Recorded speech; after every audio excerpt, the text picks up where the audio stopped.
Sawirada wadani ku guuleystay inuu maamulo mid ka mid ah keymaha ugu waaweyn Hindiya. Xukuumadda Hindiyana ay waxba ka qaban weyday.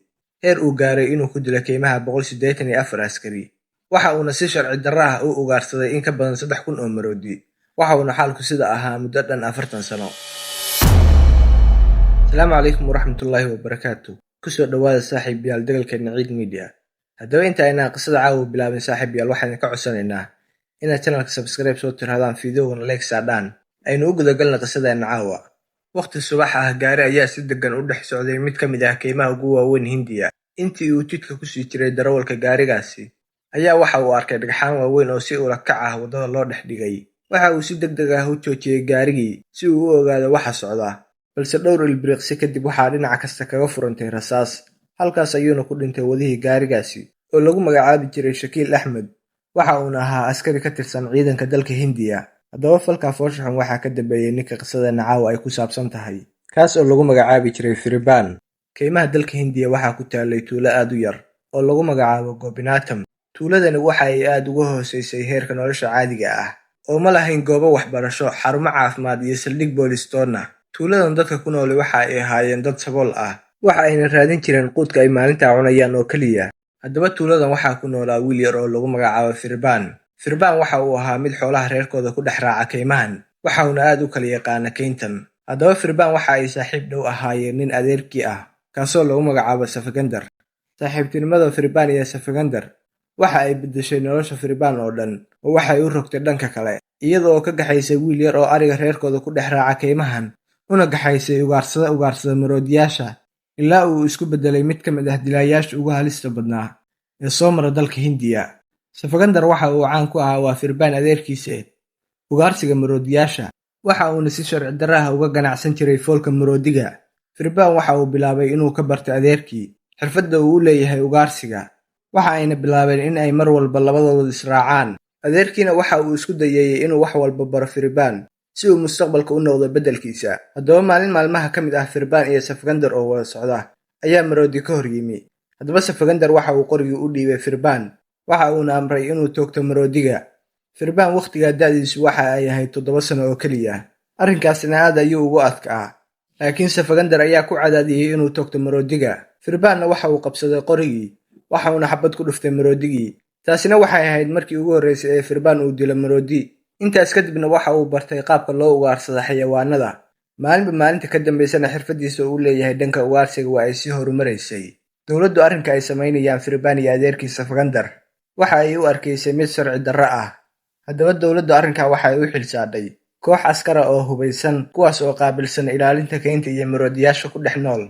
Haddaba 1969kii, maalin maalmaha ka mid ah Firban iyo koox ugaarsata ah oo si degan u dhex socda keynta ayaa waxa ay maqleen guux gaari. Markiiba waxa ay fahmeen in ay yihiin kooxda ilaalada keymaha. Si degdeg ah ayayna goobtii uga baxsadeen. Laakiin Firban waxaa soo daba dhigtay mid ka mid ah askartii ilaalada keymaha. Haddaba Firban markii in muddo ah uu ordayay askarigiina uu daba socday, ayaa waxa uu go'aansaday inuu askariga bartiisa ku toogto. Halkaas ayuuna ku dilay askarigii. Firban waqtigaa da'diisu waxa ay ahayd 17 sano oo kaliya, kamana uusan qoomamayn ficilka uu sameeyay. Laakiin taas beddelkeeda keymahan waxay u arkayeen in ay yihiin guryahooda, isla markaana ay waajib tahay in ay difaacdaan. Haddaba Firban markii uu dilka geystay, in muddo ah ayaa uu isqarinayay, maadaama ciidanku wadeen baaritaan xoog leh. Haddaba baaritaankii ciidanku marka uu istaagay, Firban waa uu soo baxay, waxa uuna horay ka sii watay shaqooyinkiisii ahaa dhoofinta foolka maroodiga. Waqtigii waa uu socday, Firbanna waa uu korayay maalinba maalinta ka dambeysa. Haddaba Firban waxa uu aasaasay koox amarkiisa ku shaqaysa, kuwaas oo isaga ka amar qaata. Bilowgii hore tirada kooxdana aad ayay u koobneed, waxa ayna ka koobnaayeen 10 ilaa 15 qof inta u dhaxaysa. Laakiin waxa ay bilaabeen in ay marba marka ka dambeysa sii kordhaan ilaa ay gaareen 150 qof. Taas oo keentay inay aad u kordhaan shaqooyinka ay qabanayaan raggani. Dakhliga soo galayana waxa uu noqday mid aad u sarreeya. Inta ugu badanna lacagtooda waxa ay ku iibsan jireen hub. Haddaba markasta oo uu siyaado dakhliga soo galaya kooxdan, waxaa siyaadaysay aaminaadda lagu qabo Firban iyo kooxdiisa. Heer tuulooyinka u dhow oo dhan ay aaminaan inuu yahay qofkii ka saari lahaa xaaladda faqriga ah ee ay ku jiraan. Haddaba Firban kooxdiisi waxa uu kala qaybiyey 3 qaybood. Qaybta koowaad waxa uu ka dhigay kuwa qaabilsan ugaarsiga maroodiga iyo shabeelka, halka qaybta labaadna ay qaabilsanaayeen tahriibinta foolka maroodiga. qaybta ugu dambeysana waxa ay qaabilsanaayeen la dagaalanka ciidamada ilaalada kaymaha. taasina waxa ay keentay inay aad ugu guuleystaan kooxdan shaqooyinka ay qabanayeen maadaama ay ahaayeen koox aad u nidaamsan. Firban waxa uu bilaabay inuu caawiyo dadka degan tuulooyinka u dhow kaymahan, waxa uuna u dhisi jiray guryo iyo hoy ay degaan. Haddaba 1972 Firban waxaa gacanta ku soo dhigay booliska isaga oo ku guda jira tahriibinta foolka maroodiga, waxaana loo taxaabay xabsiga. laakiin Firban waxa uu lacag siiyay ciidankii ilaalinaya xabsiga, waa uuna ka soo baxsaday xabsigii. arrintaasina wax la yaab ah ma lahayn maadaama waqtiga dalka Hindiya uu hareeyay musuqmaasuq. haddaba Firban waqtiga waxa uu go'aansaday inuusan nolol ku dhaafin qof kasta oo booliis ah kaasoo soo gala kaynta ah. inkastoo Firban uu askarta u ceel qabay, haddana waxa uu hore iskaga sii watay hawshiisii tahriibinta foolka maroodiga. haddaba ciidanku waa ay la socdeen dhaqdhaqaaqa Firban, waxa ayna aaminsanaayeen in si fudud lagu soo qaban karo. ciidanku waxa ay go'aansadeen in ay diraan 2 bas oo kaliya si ay u soo qabtaan Firban. laakiin Firban arrinkaa waa uu la socday oo waxa uu basaas ku dhex lahaa ciidanka booliiska dhexdooda. haddaba Firban waxa uu diyaariyay qorshihii uu uga hortagi lahaa ciidanka, waxa uuna gaari ka buuxiyay walxaha qarxa isaga oo ku gooyay wadadii ay ciidanku soo mari lahaayeen. haddaba ciidanka booliisku waxa ay soo gaareen meeshii uu yaalay gaarigu, waxa ayna arkeen in wadada bartankeeda gaari lagu jaray. haddaba ciidankii waa ay soo degeen, waxa ayna si tartiib ah ugu soo dhawaadeen gaarigii, laakiin markiiba gaarigii waa uu qarxay. ciidankii waxa ay isku dayeen in ay goobtii ka baxsadaan, laakiin Firban iyo kooxdiisii ayaa hareereeyay ciidankii, halkaas ayayna ku laayeen ciidanka dhammaantood. haddaba dhacdadaasi marka ay dhacday in muddo ah ayaa ka soo wareegtay, waqtigiina waa uu socday. Firban iyo kooxdiisii waxa ay soo dejiyeen xeer cusub, kaasoo ah in qofkii la ogaado inuu booliiska la shaqeeyo intii qoorta laga gooyo madaxiisana geedaha la suro. sidoo kalena Firban iyo kooxdiisii waxa ay samaysteen baaq u gaar ah kaasoo ay isku gartaan. baaqaasina waxa uu ahaa codka shimbiraha, sababtuna waxa ay ahayd marka ay booliisku soo galaan kaymahan in aysan si fudud ku fahmin kooxdan iyo baaqooda. ninkii madaxda u ahaa kooxda ilaalada kaymaha waxa uu cabasho u gudbiyay dowladda isaga oo ka cabanaya in ciidanku ay ku yar yihiin, isla markaana uu u baahan yahay in ciidanka loo kordhiyo. haddaba dowladda codsigiisii waa ay tixgelisay, waxa ay noo soo diray ciidan tiro badan. haddaba ciidankaasi marka ay hawl galeen waxa ay hawshoodii ka bilaabeen meel khaldan, iyaga oo isku dayay in ay dadka tuulooyinka qayb ka mid ah jaajuus ka dhigtaan. laakiin Firban waa uu ka caqli badnaa, arrinkaana waa uu la socday isaga oo la socday qorshihii ay dejiyeen oo dhan. waxa uuna laayay dhammaan shakhsiyaadkii loo soo adeegsaday inay basaasaan Firban iyo kooxdiisa, meydadkoodiina waxa uu ka laalaadiyey kaymaha. haddaba arrinkaasi marka ay ogaadeen kooxda ilaalada kaymuhu, waxa ay ku baraarugeen ninka ay la macaamilayaan khatartiisa, waxa ayna go'aansadeen inay qorshahooda dib u dhigaan. Firban marba marka ka dambaysa awooddiisii waa ay sii kordhaysay, waxa uuna bilaabay ganacsi kale oo faa'iido badan leh, kaasoo ah tahriibinta geedka sandalwoodka. geedkan oo aad qaali u ahaa ayaa si weyn uga baxa kaymaha koonfurta Hindiya. Firban waxa uu shaqaaleysiiyey 100 qof oo deegaanka ah si ay geedaha u soo jaraan isagana ugu keenaan. dhanka kalena isagu waxa uu uga bedelanayay lacaga aad u badan, taasina waxa ay kordhisay taageerada ay shacabku u qabaan Firban.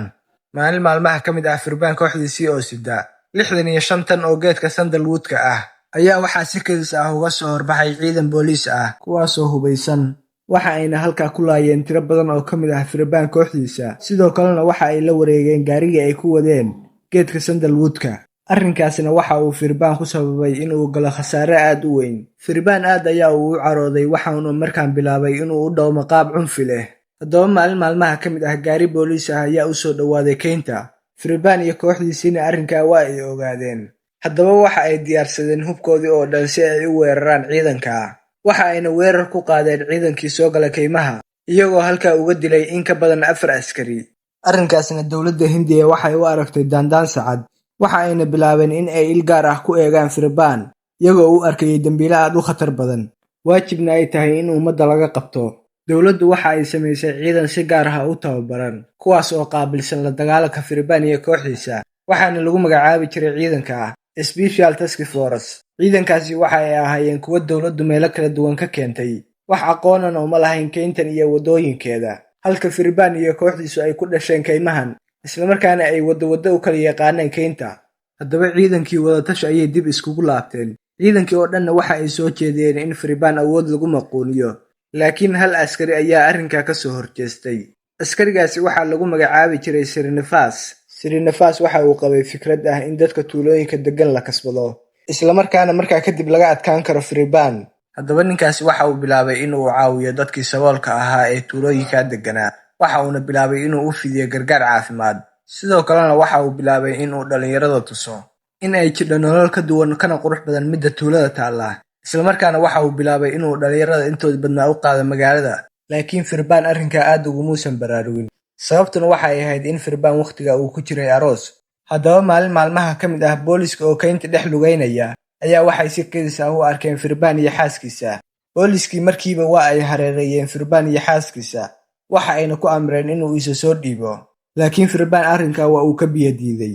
Haddaba Firbaan xaaskiisii waxa uu amray inay isdhiibto. Ugu dambeyntiina xaaskiisii waa ay isdhiibtay, laakiin isagii goobta ayaa uu ka baxsaday.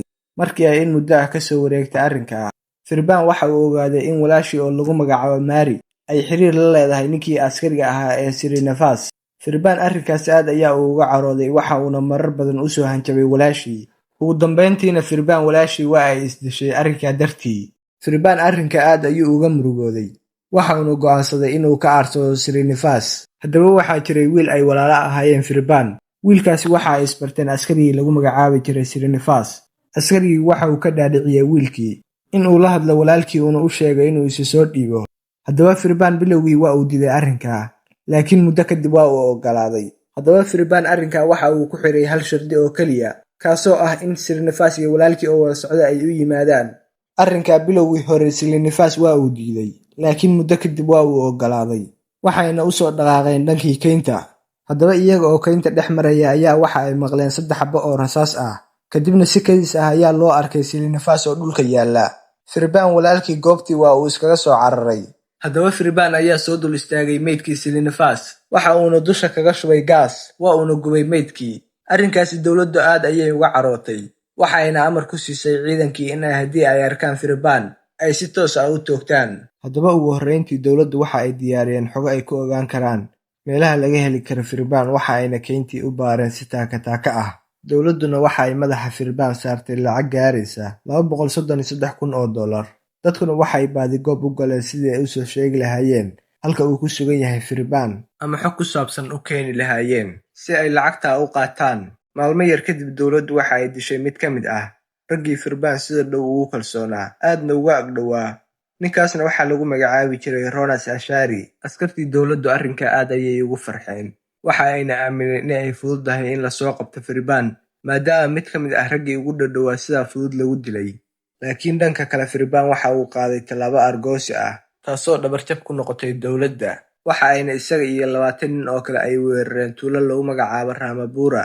Halkaas markii ay tageenna waxa ay weerar ku qaadeen saldhiggii boolis ee tuulada ku yaalay, iyaga oo halkaa ku dilay 7 qof. Booliskii arrinkaa aad ayay uga caroodeen, laakiin Firbaan isagu waxa uu aaminsanaa inuu kayntiisa difaacanayo, wax qoomamo ahna ma dareemin haba yaraatee. Haddaba dowladdu waxa ay bilowday in ay kala ilaaliso Firbaan iyo dadkii tuulooyinka ku noolaa 2 sababood awgeed. Sababta koowaadna waxa ay ahayd in ay ka baqayeen inuu iskaashi dhex maro Firbaan iyo dadkii tuulooyinka ku noolaa. Waxa ayna ku dadaaleen in ay ka dhaadhiciyaan in uu ninkaasi yahay dambiile. Sababta labaadna waxay ahayd in Firbaan uu shacabka ciil u qaado marka ay caawin waayaan, kadibna uu weerar ku soo qaado, isla markaana dad aan hub haysan uu xasuuqo. Haddaba 1992 maalin ayaa gaari booliis ah waxa uu soo maray kayntii, waxaana watay askari lagu magacaabo Hari Krishna. Sidoo kalena shirka waxaa la saarnaa nin saaxiibkii ah oo isaguna askari kale ah, kaas oo lagu magacaabo Shakiil Axmed. Waxaana gadaashooda socday bas weyn oo ay saarnaayeen rag booliis ah, waxa ayna raadinayeen in ay soo qabtaan Firbaan.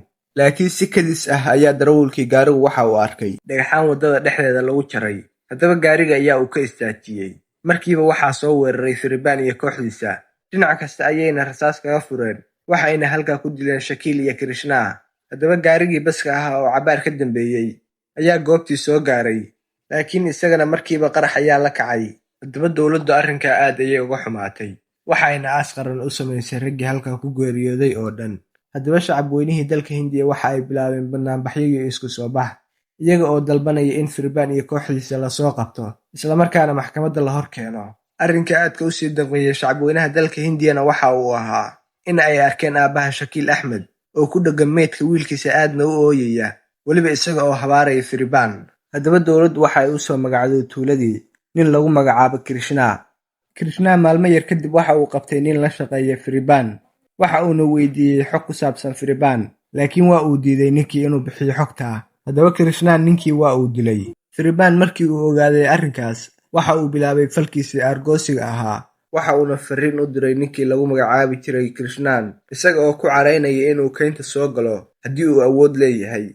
Haddaba dadkii waxa ay bilaabeen in ay sugaan jawaabta uu bixinayo Krishna. Krishna waa uu isdiyaariyey, waxa uuna horay usii kaxaystay 2 bas oo ay saaran yihiin askar aad u tiro badan. Laakiin si kadis ah markii uu keyntii galay, 2dii baskii hore ayaa qarax la kacay, waxaana ku dhintay 22 qof. qaraxaasi askarigii Krishna kuma uusan dhiman, laakiin waxaa soo gaaray dhaawac xun kaasoo markii dambe ku sababay in uu noqdo baraalis aan sariirta ka kici karin. Haddaba wixii ku dhacay Krishna dalka Hindiya oo dhan ayaa laga ogaaday. Dowladduna arrinkaa aad ayay uga carootay, waxa ayna go'aansatay in ay markaan Firban ka horgeyso ciidanka militariga dalka Hindiya, maadaama uu ka adkaaday ciidankii booliiska ahaa. Laakiin dowladdii caqabad ayaa haysatay. Caqabadaasina waxa ay ahayd in aysan wax sawir ah ka hayn Firban, isla markaana sawiraanta laga hayo oo keliya ay ahaayeen isaga oo yar. Waxaa la isweydiiyey waa kuma qofka ku dhiiran doona in uu sawir ka soo qaado Firban. Ugu dambeyntii waxaa soo baxay nin wariye ah, kaas oo go'aansaday inuu galo keynta uuna sawir ka soo qaado Firban. Haddaba wariyihii keyntii ayaa uu galay, waxauna u tegay mid ka mid ah raggii u shaqayn jiray Firban, waxauna ka codsaday inuu u geeyo Firban. Ninkii waa uu oggolaaday isaga oo la yaaban geesinimada wariyahan, waa uuna soo kaxeeyey isaga oo u keenay raggii ugu waaweynaa ee Firban garbihiisa ahaa. Haddaba nimankii waxa ay weydiiyeen sababta uu goobtan u yimi. Ninkiina waxa uu sheegay inuu yahay wariye iyo sawir qaade, isla markaana uu halkan u yimi inuu sawir ka qaado Firban. Meeshii waxaa si kadis ah u yimi Firban oo ay la socdaan 4 nin oo ilaaladiisa ah. Haddaba Firban raggii saaxiibadiisa ayaa uu weydiiyey waa kuma ninkan. Waxa ay u sheegeen qofka uu yahay iyo sababta uu socdaba. Haddaba Firban waxa uu qaatay go'aan aan la filayn. Waxa uu oggolaaday in sawiraan laga qaado, isla markaana sawiraantiisa caalamka lagu baahin karo. Ninkiina waxa uu ka qaaday sawiradan. Waxa ay noqdeen sawiro taariikhda u gala Firban, kaas oo lagu sifeeyay inuu ahaa ninkii ugu arxanka darnaa ee soo mara dalka Hindiya. Haddaba go'aankii uu Firban qaatay ee ahaa in sawiraan laga qaado, waxa uu noqday go'aankii ugu xumaa ee uu noloshiisa qaato. Sababtuna waxay ahayd in Firban marka uu ku furmay albaabka loo yaqaano jaajuusnimada iyo in bulshadu ay soo jaajuusto. Sawirka gudihiisana waxaa lagu ogaaday cidda ay yihiin shakhsiyaadkii kala soo muuqday Firban sawiraanta ah. Raggaasina waxaa loo tegay eheladoodii, iyaga oo lagu khasbay in ay bixiyaan xog ku saabsan raggan. Waqtigii waa uu socday, noloshii Firbanna waa ay soo xumaanaysay, maadaama ganacsigii uu istaagay dhan kastana uu go'doon ka saarnaa. Muddo kadib maalin ayaa dowladda waxaa la soo xiriiray nin ka mid ah dadkii tuulada deganaa, waxa uuna u sheegay in uu arkay Firban. Haddaba militarigii dowladda ayaa si degdeg ah loo soo kiciyey, waxaana la keenay xaggii lagu sheegay in lagu arkay Firban. Laakiin Firban isaguba xogta waa uu hayay oo meeshii ayaa uu ka baxsaday. Dowladdii markii ay ogaatay inuu Firban baxsaday waa ay ka daba tageen. Halkaasna waxaa isku wajahay Firban iyo dowladdii. Maalintaasi dowladdu waxa ay Firban ka dishay 6 ka mid ah raggii ugu dhadhawaa ee garbihiisa ahaa. Laakiin Firban goobta waa uu ka baxsaday. Haddaba Firban maadaama uu go'doon saarnaa, waxa uu ka fakaray qaabku cadaadiska iskaga dejin lahaa, isla markaana dhanka dowladda uu cadaadiska u saari lahaa. Ugu dambeyntiina waxa uu go'aansaday inuu soo afduubto qof caan ah kaasoo bulshada saameyn ku leh. Waxa uuna sawirtay in ay dowladdu markaa kadib wadahadal la bilaabi doonto. Haddaba sanadii 2000 habeenada ka mid ah waxaa soo baxay 6 nin oo ka mid ah ciidanka Firban. Waxa ayna weerareen jilaa caan ah oo lagu magacaabo Raj Kumar, iyaga oo afduubtay isaga iyo 3 qof oo kale. Arrinkaasina waxa uu aad uga xanaajiyey shacabkii dalka Hindiya, ilaa uu gaaray ra'iisul wasaarihii dalka Hindiya. Haddaba muddo kooban oo dowladda laga sugayay go'aan, ugu dambeyntii dowladdu waxa ay qaadatay in ay wadahadal la fudho Firban, laakiin shacabka Hindiya aad ayay uga caroodeen. Wadahadalkii u dhexeeyay Firban iyo dowladdu muddo aad u dheer ayaa uu socday. Firbanna waxa uu codsaday in loo sii daayay 6 shakhsi oo ka mid ah staafkiisa, kuwaas oo dowladda u xirnaa. Haddaba dowladdu arrinkaa waa ay oggolaatay, laakiin waxaa soo baxay arrin sheekada dhanka kale u rogay, sababayna inuu wadahadalku burburo.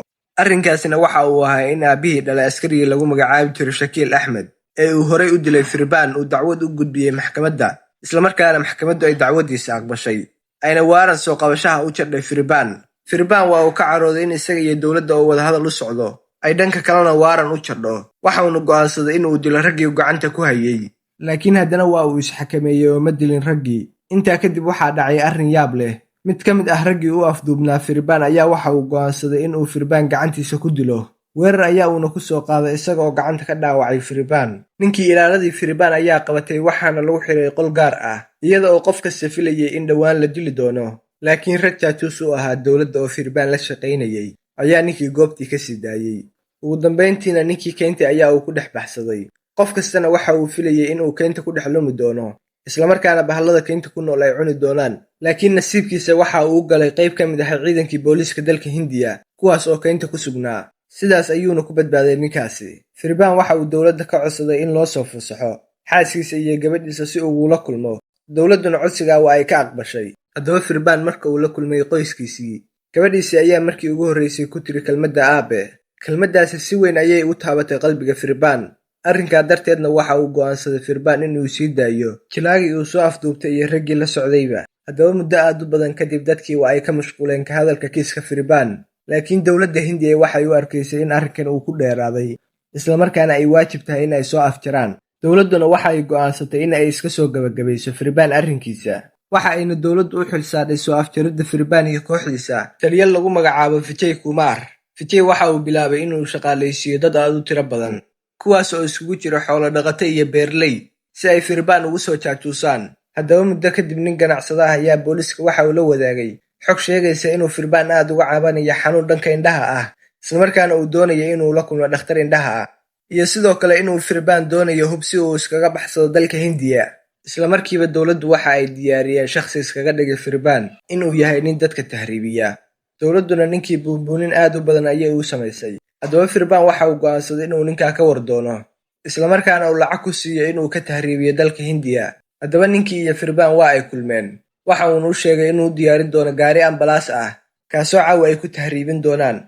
Haddaba habeenkii markii la gaaray, Firbaan iyo 3 nin oo kale oo la socda ayaa waxaa la soo saaray gaarigii ambalaasta ahaa. Haddaba in muddo ah markii ay sii socdeen ayaa si kadis ah waddadii ay marayeen waxaa isku jaray gaari weyn oo xamuul ah, waxaana gaarigii ka soo daatay ciidanka militariga. Firbaan markii uu arrinka arkay waxa uu isku dayay inuu isdifaaco, laakiin ciidankii ayaa dhan kasta rasaas kaga furay. Halkaas ayayna Firbaan iyo raggii la socday ku geeriyoodeen. Haddaba Firbaan meydkiisii waxaa loo soo qaaday cisbitaalka. Dowladduna waxa ay iclaamisay dhimashada Firbaan iyo in la soo afjaray kooxdiisii.